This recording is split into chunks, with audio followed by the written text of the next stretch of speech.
How is it that you communicate with a client if you cannot solve a problem right away? Hi guys, my name is Deepak Shukla, founder at the Pearl Lemon Group. We are a business growth and development agency based in the UK, USA, as well as serving clients worldwide.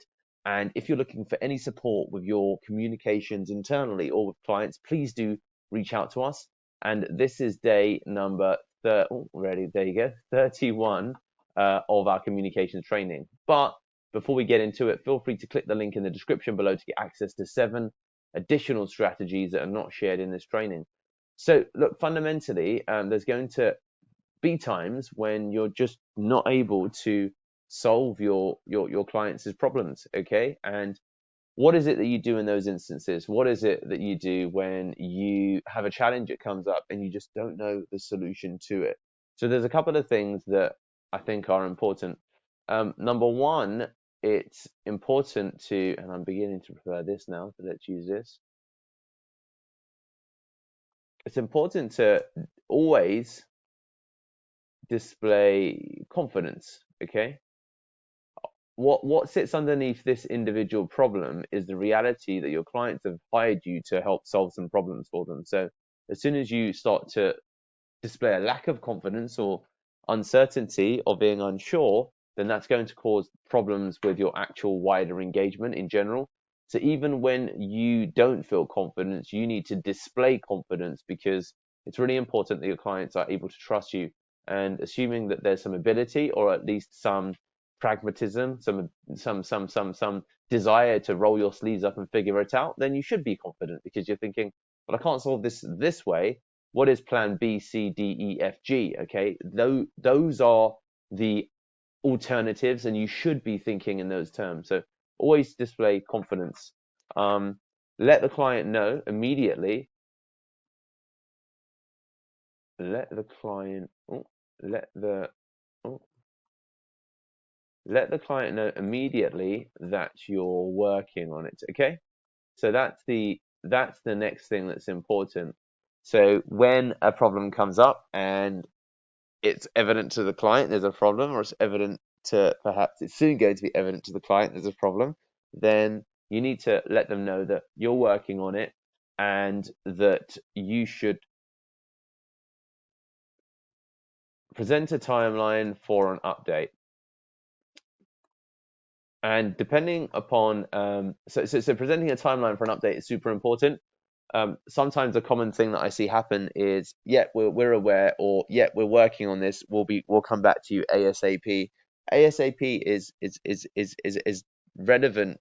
It's such a contextually relevant reference, and you two might not be sharing the same context. ASAP for you might not be the same as ASAP for me, etc., etc. So please always ensure that you give a time when you'll follow up. Okay. So to be honest with you, that's number three. That when you present a timeline for an update, it's great question. Let me come back to you within 24 hours. Okay. So for example, 24 hours with an update is a perfectly fine time. Or if it's depending upon the level of urgency, if a website's gone down, let me come back to you within 30 minutes with an update. Or I'll be in constant communication over, for example, WhatsApp. So depending upon the level of urgency. So if, for example, think about it like degrees of severity when it comes to the hospitalization of somebody. If someone's in accident and emergency, you're going to want updates every couple of minutes, constantly. So if someone goes into A&E or hospital because they've broken their toe, then you might need an update once every few hours. If someone's going in and they're having life-saving heart surgery, then you want to know immediately and continuously. If someone's going in for a heart transplant or life-saving heart surgery, but the surgery's for 12 hours, then you might want an update every 2 to 4 hours. So they are some examples of how the timeline for an update contextually changes depending upon the situations. It's always powerful or important to just give an update for a response.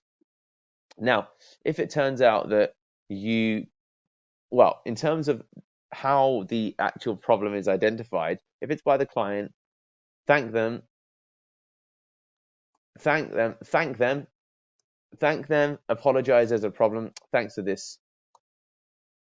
Thank them, apologize, then get to work. Okay. So if they say, Deepak, our traffic has gone down. Deepak, we went through your training and there's been this challenge. It's not working. Thanks for letting me know about this, Richard. So I'm sorry that that's happened. Let me explore further and then come back to you. And or you could of course ask. Now sometimes you might require more information from your client to be able to diagnose the problem effectively. So this might require asking your client some questions. Now, again, there's ways to consider and think about, like how to manage this before, for example, depending upon how angry or upset your client is, asking them for more information. So make sure, if it's easy and convenient to do, that you exhaust your own possible options before you just go to your client saying, "Oh, so the website's down. Did you do this? Did you do that? Did you do this? Did you do this? Did you do that?" And a client just gets more frustrated. Whereas, for example, if a client says, "Look, our website's gone down, uh, urgent," and you say, "Okay, Frank, give me 10 minutes and I'll come back to you," and then you can check 4 or 5 things within 10 minutes and say, "Frank, I've checked. I've checked the host, looks fine. I've checked the server, looks fine. I access via the CMS, looks fine. I had a look from is this website up, looks fine." So I've got some questions now that I've run some of these preliminary checks for you. If you could help support me with it, do you see how different that is in terms of communication? And if you're just unable to solve something, always suggest, because there always is, always, if you can't solve it.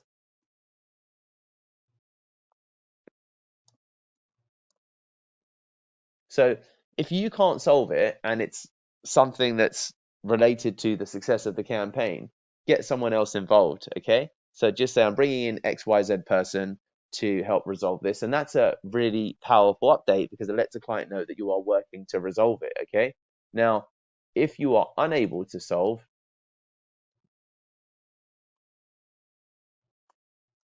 if you're unable to resolve it, I would make some recommendations and even go as far as seeing how much you can implement those recommendations. So, for example, if you can't solve it, you'd say, "Look, I've got a colleague called Jim. Here's his number. I've already apprised him of the situation. Please do reach out to him because I think that he could potentially help support you with this." So you can make some recommendations and even pre-call that recommendation if it's a person. If it's a support forum, you could go through the thread yourself and outline or take out a snapshot of the possible potential solutions. And if you're at a complete loss, um, you can still make some recommendations for next avenues that they could try. So here are the 6 ways that you can communicate with clients if you can't solve a problem right away. And guys, if you're enjoying these videos, please do comment below with your takeaways. There should be quite a few in terms of comments in the description. And also, please do like, comment, and subscribe if you're enjoying these videos. Thanks so much.